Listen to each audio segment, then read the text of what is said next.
ভক্ত করে দিয়েছেন নারদ মুনি। দক্ষ তো রেগে অস্থির, ক্রোধান্বিত হয়ে রেগে গেছেন, খুব রেগে গেছেন। দক্ষ বলছেন নারদকে, আপনি কি করলেন, এটা আপনি কি করলেন, এটা আপনি ঠিক করেননি। নারদ বলছেন, আমি কি অন্যায় করলাম? আমি তো ওদেরকে ভক্ত তৈরি করে দিলাম যাতে ওরা মঙ্গল ভাবনার সাথে যুক্ত হয়, যাতে ওরা পবিত্র ভাবনার সাথে যুক্ত হয়, তাই ওদেরকে আমি সাধু ভক্ত বানিয়ে দিলাম। এটাকে আমার অপরাধ? বলছেন আপনি বিরাট অপরাধ করেছেন। নারদ মুনি বললেন, এটাও অপরাধ হয়ে গেল?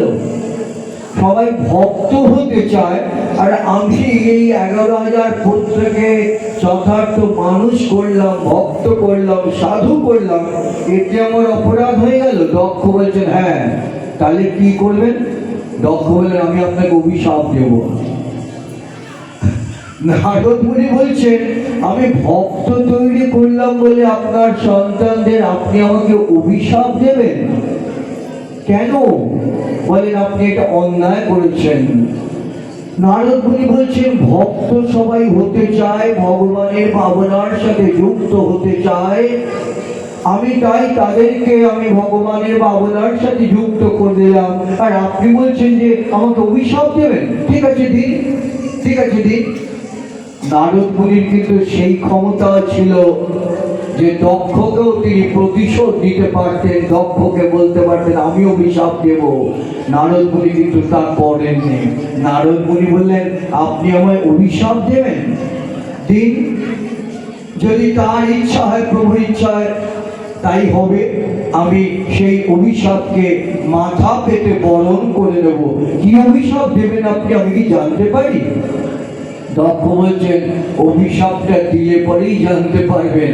নারদ বলছেন, তারা দেরি কেন, অভিশাপ দিয়ে দিন। চিন্তা করুন, আমরা ভক্ত হতে চাই আর ভক্ত তৈরি করুন বলে নারদ মুনি অভিশাপগ্রস্ত। দক্ষ বললেন, আমি অভিশাপ দিচ্ছি, আপনি 2 দণ্ডের বেশি কোথাও দাঁড়াতে পারবেন না।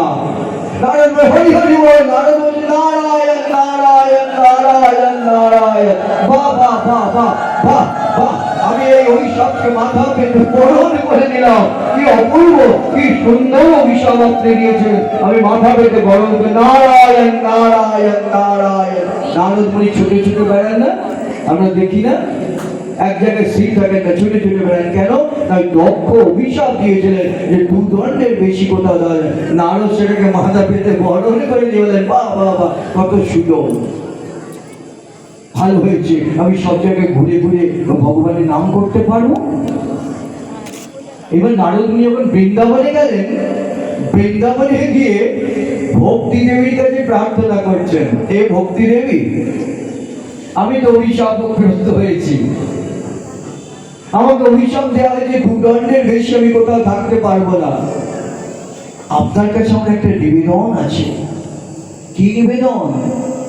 বললেন, আপনি আমাকে আশীর্বাদ করুন, আমি যেন কলিতে জন্মগ্রহণ করতে পারি, যে কলিতে ব্যভিচার অনাচারে ভগবানকে ভুলে থেকে মানুষ ডুবে থাকবে তার মধ্যে। আমি সেই কলিতে জন্মগ্রহণ করতে চাই, আর আমি যেন হরির দাসানুদাস হয়ে আমি যেন হরিনাম কীর্তন সকল কার কাছে ফেরাতে পারি, সকল কার কাছে গিয়ে সে হরিনাম করতে পারি। কলিতে এলেন কে? হরিদাস। আমি যেন হরির দাসানুদাস হয়ে আসতে পারি কলিতে, সকল কার কাছে গেছে হরিনাম প্রচার করব। চিন্তা করে দেখুন, এই হলো নারদের ভূমিকা। ভক্ত হতে চাই, আর ভাগবত বলছেন ভক্ত না হলে পরে ভগবানের কৃপা লাভ করবে না।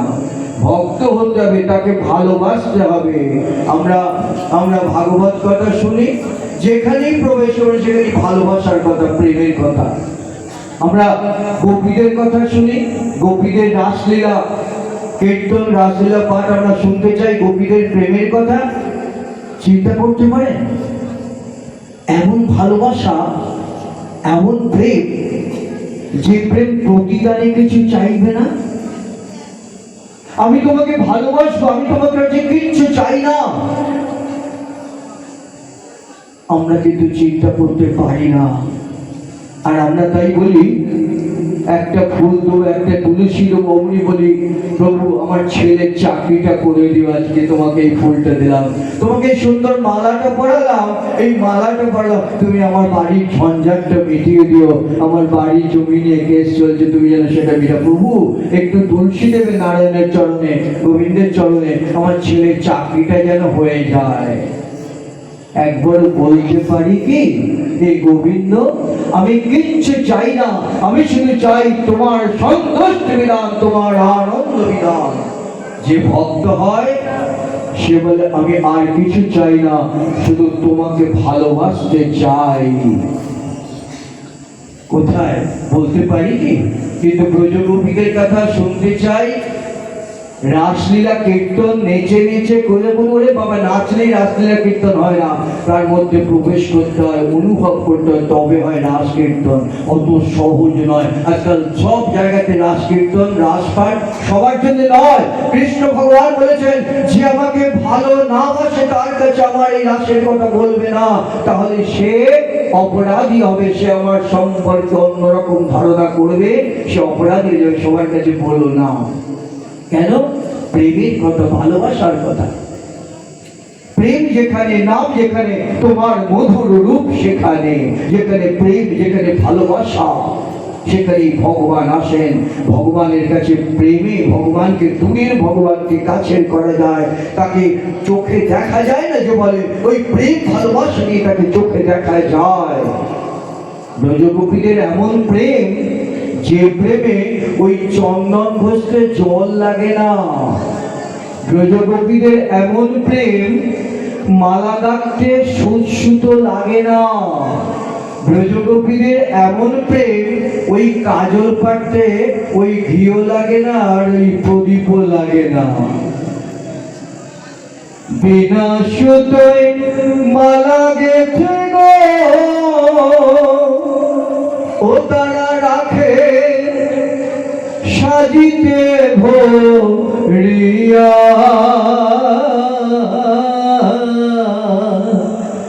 শ্যাম গলেতে দিব মালা দোলাইয়া দোলাইয়া গো। সুন্দর সুন্দর কথা কইয়া। মালা গাঁথতে সুতো লাগে না, তাহলে কি দিয়ে মালা গাঁথেন? প্রেম দিয়ে, ভালোবাসা দিয়ে। অন্তরের যে প্রেম আছে, ভালোবাসা আছে, সেই প্রেম ভালোবাসা দিয়ে কার জন্য মালা গাঁথেন? আমি যাকে ভালোবাসি আমি তার জন্য মালা গাঁথবো। তাই বিনা সুতোয় মালা গেথে গো, ও তারা রাখে সাজিতে হরিয়া। শ্যাম গলিতে দিব মালা দোলাইয়া দোলাইয়া গো।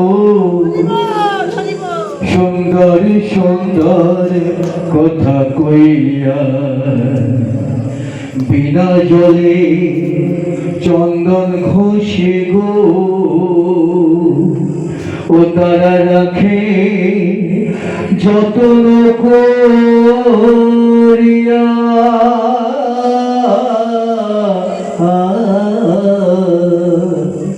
বিনা জলে চন্দন ঘষে গো,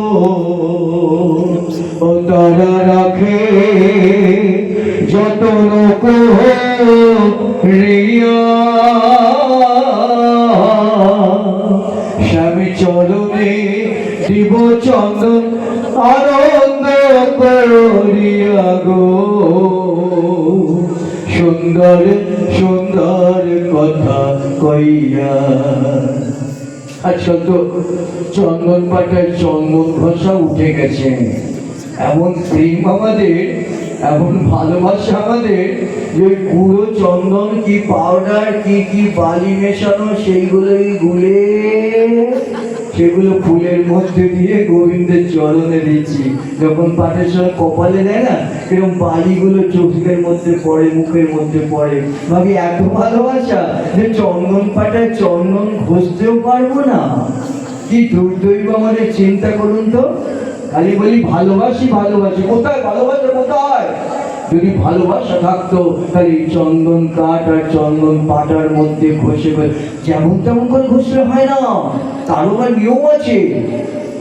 বলছেন হাতটা সুন্দর করে ঘুরিয়ে ঘুরিয়ে ঘুরিয়ে ঘুরিয়ে, কেন না আমি যে ভালোবাসার জনকে দেবো, আমি যাকে ভালোবাসি, আমি যার সাথে প্রেম করি, আমি তাকে দেব চন্দন। বিনা জলে চন্দন ঘষে গো, এমন প্রেম যে তারা চন্দন কাঠও নেই আর জলও নেই, তারা চন্দন ঘষে যত্ন করে রাখছেন। কেন?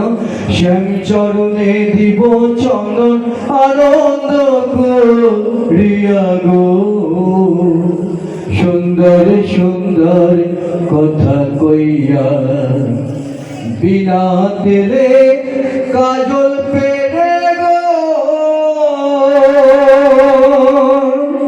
ও তারা রাখে কোটরে ভরিয়া।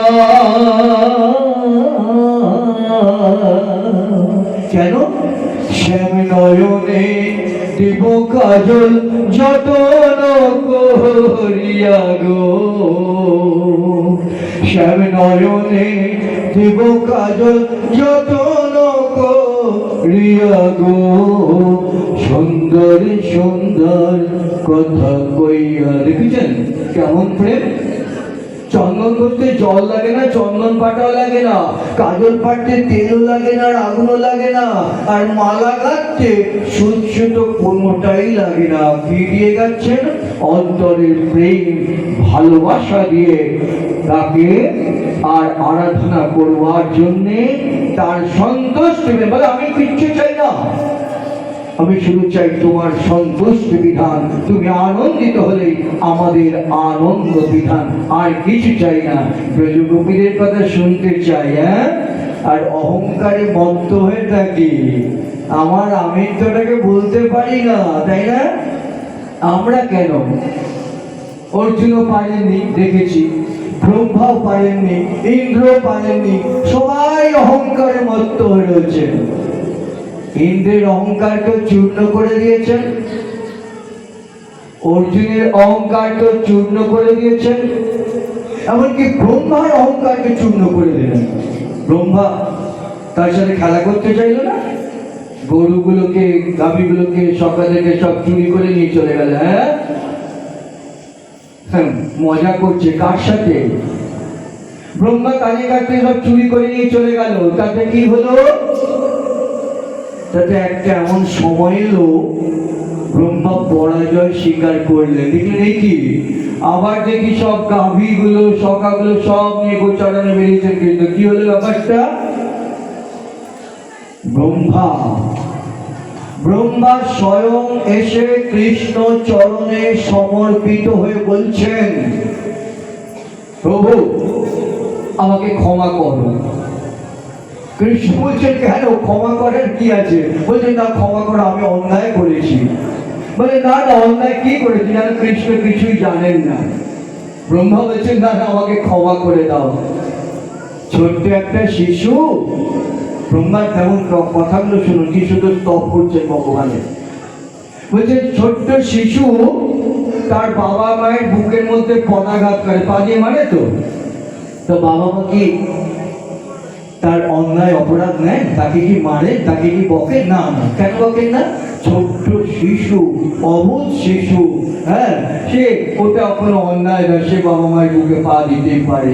তা আমি আমি আমি আমি অন্যায় করেছি, প্রভু তুমি আমাকে ক্ষমা করে দাও, ক্ষমা করে দাও, ক্ষমা। কৃষ্ণ বলছে, সে কি? না না না, এ কি বলছো? বলছেন, হ্যাঁ, আমি তোমার চরণে আমার সে সমর্পণ করে দিলাম, তুমি আমার অহংকারকে চূর্ণ বিচূর্ণ করে দাও। আমার যে ব্রহ্মার জনম, আমি এই ব্রহ্মার জনম আর চাই না। বলে তাহলে কি চাও? বলে আমি চাই এই বৃন্দাবনের ব্রজগোপীরা যেমন করে তোমার সেবা করেন, ব্রজগোপীরা যেমন করে তোমাতে নিবেদিত, আমি আমি আমি ব্রহ্মার চরণ চাই, জন্ম চাই না। আমি চাই তোমার চরণে আমাকে সমর্পণ করে দিতা। এই তো, হ্যাঁ, অহংকারকে চূর্ণ বিচূর্ণ করে দিয়েছেন কে? ভগবান শ্রীকৃষ্ণ তিনি অহংকার সহ্য করতে পারেন না। যেখানে অহংকার সেখানেই তিনি তার প্রতিবাদ করেছেন। অহংকারকে চরমতম সীমায় নিয়ে গিয়ে তাকে হত্যা করেছেন অথবা তাকে সদ্গতি দিয়েছেন। দেখুন কি কৃপা! ভাগবত বোঝার মতো ভাগবত কথা শুনছি। ভাগবত বলছেন তাকে মহারাজ পরীক্ষিতকে, আর মহারাজ পরীক্ষিত শুধু শুনছেন তা নয়, মহারাজ পরীক্ষিতের কাছে যখন ব্রজগোপীদের কথা বলেছেন সুখদেব গোস্বামী পাদ, তখন কি সুন্দর প্রশ্ন! মহারাজ পরীক্ষিত বলছেন, আচ্ছা আপনি ব্রজগোপীদের কথা বললেন যে ব্রজগোপীদের ভালোবাসায় কৃষ্ণ বশীভূত হয়ে গেছেন, নিজের ঐশ্বর্যটা ভুলে গেছেন। তিনি যে কৃষ্ণ শুধু ভগবান স্বয়ং সেটা ভুলে গেছেন। নিজে পরাজয় স্বীকার করে নিয়েছেন গোপীদের কাছে যে আমি পরাজিত তোমাদের প্রেমের কাছে। আচ্ছা বলুন তো, ওই ব্রজগোপীদের অন্তরে কি ভগবত ভাবনা ছিল? সুখদেব গোস্বামী বলছেন, বাহ বাহ, খুব সুন্দর প্রশ্ন করেছেন আপনি। সত্যি ওই ব্রজগোপীদের অন্তরে ভগবান ভাবনা ছিল না, তাহলে তাদের অন্তরে ছিল আমাদের প্রেমিক, আমাদের ভালোবাসার জন, আমরা তাকে সমস্ত কিছু সমর্পণ করে দিলাম। সুখদেব গোস্বামী বলছেন, খুব ভালো প্রশ্ন করেছেন আপনি। সত্যি তো ব্রজগোপীদের অন্তরে তো ভগবত ভাবনা ছিল না, কিন্তু তারা ভালোবেসেছেন তাকে, প্রেম করেছেন তার সাথে, তাকে সমস্ত কিছু সমর্পণ করে দিয়েছেন। আচ্ছা আপনি বলুন তো, কার কাছে সমস্ত কিছু সমর্পণ করে দেওয়া যায়? ভগবত ভাবনার লেশমাত্র ছিল না তাদের মধ্যে, কিন্তু তারা যে সব কিছুকে সমর্পণ করে দিয়েছেন গোবিন্দায় নম করে, তাদের ভগবত ভাবনার অবসর কোথায়? যে গোবিন্দ পুতনার মতন রাক্ষসীকে আপনি কি ভুলে গেছেন? সুখদেব গোস্বামী কি সুন্দর ব্যাখ্যা করছেন, বলছেন আপনি কি ভুলে গেছেন? আপনি ব্রজগোপীদের কথা প্রশ্ন করলেন, কিন্তু আপনি কি ভুলে গেছেন যে পুতনা ওই ছোট্ট শিশুকে হত্যা করবার জন্য এসেছিল? তো স্তনের মধ্যে বিষ মাখিয়ে হত্যা করবো, তো উনি তো কৃষ্ণ তো ভগবান স্বয়ং। তাহলে সেই শ্রীকৃষ্ণ ভগবান হয়েও তিনি পুতনাকে আগেই কেন বধ করলেন না? আগেই তো বধ করতে পারতেন, আগেই তো মেরে ফেলতে পারতেন, তা তো করলেন না। কেন করলেন না? তিনি কি জানতেন না যে পুতনা তাকে হত্যা করতে আসছে? তিনি তো ভগবান, তিনি তো সব জানেন। তাই কেন আগে পুতনাকে হত্যা করলেন না? পুতনাকে মায়ের সম্মান দিলেন, মায়ের সম্মান দিয়ে তাকে কি করলেন? কি করেছিলেন? হ্যাঁ বলুন, আপনারা তো জানেন, পাঠ শোনেন তো আপনারা। কি করেছিলেন? তাকে সৎগতি করেছিলেন, তাই তো? কিন্তু আগেই সৎগতি করেননি। কি করলেন? বলছেন আচার্য বলছেন, পুতনাকে মায়ের সম্মান দিলেন, তার স্তনের মধ্যে বিষ মাখিয়ে এসেছিল পুতনা, তাকে মায়ের সম্মান দিলেন। বলছেন ওই স্তনদুগ্ধের মধ্যে দিয়ে ভগবান কৃষ্ণ কি করলেন? ওই যে পুতনার দেহের মধ্যে সমস্ত পাপরাশি আছে, রাক্ষসী তো, সুন্দর করে সেজে এলে কি হবে? তার মনের ভেতরে তো পাপরাশিতে পরিপূর্ণ, আবর্জনায় পরিপূর্ণ। কৃষ্ণ ভগবান তার অন্তরের সমস্ত পাপরাশিকে হরণ করে নিয়ে তিনি তাকে উদ্ধার করবেন। এইবার যা, কোথায় যাব? আগেই কিন্তু বলেননি এবার যা। আগে সমস্ত পাপরাশিকে হরণ করে নিয়েছেন, তারপর বলেন এবার যা। কোথায় যাব? বলছেন এবার তুই স্বর্গে যাও। চিন্তা করুন তো, সুখদেব গোস্বামী বলছেন, অহো কি কি কত দয়ালু, কত প্রেমী, কত দয়ার জন ভগবান কৃষ্ণ, যে তিনি ওই পুতনার মতন রাক্ষসীকেও তিনি জানলেন যে তাকে হত্যা করতে এসেছে, তবুও তাকে মায়ের সম্মান দিয়ে তাকে তার পাপরাশিকে হরণ করে নিয়ে তাকে স্বর্গে পাঠিয়ে দিলেন, তাকে সদ্গতি প্রদান করলেন। অহো অহো, এমন কৃষ্ণ যে দয়ালু, তার স্মরণ যদি না করলে তাহলে তো এই জীবন বৃথা হয়ে গেল। তখন মহারাজ পরীক্ষিত বলছেন, এবার বুঝতে পারলাম যে তিনি কতটা দয়ালু, কতটা প্রেমিক। এমন যে তাকে হত্যা করতে এলো তাকেও তিনি কৃপা করে তাকে সদ্গতি প্রদান করলেন। আর তাহলে ব্রজগোপীরা যারা কৃষ্ণকে সমস্ত কিছু দিয়ে ভালোবাসলো, তাদের কাছে তিনি পরাজয় স্বীকার করবেন না। গোপীগণের যেই প্রেম কহে ভাগবতে, একেলা নিতাই হইতে পাইবে জগতে। হরি হরি বল। বৃন্দাবন দাস ঠাকুর তার চৈতন্য ভাগবতের মধ্যে দিয়ে আমাদের শোনালেন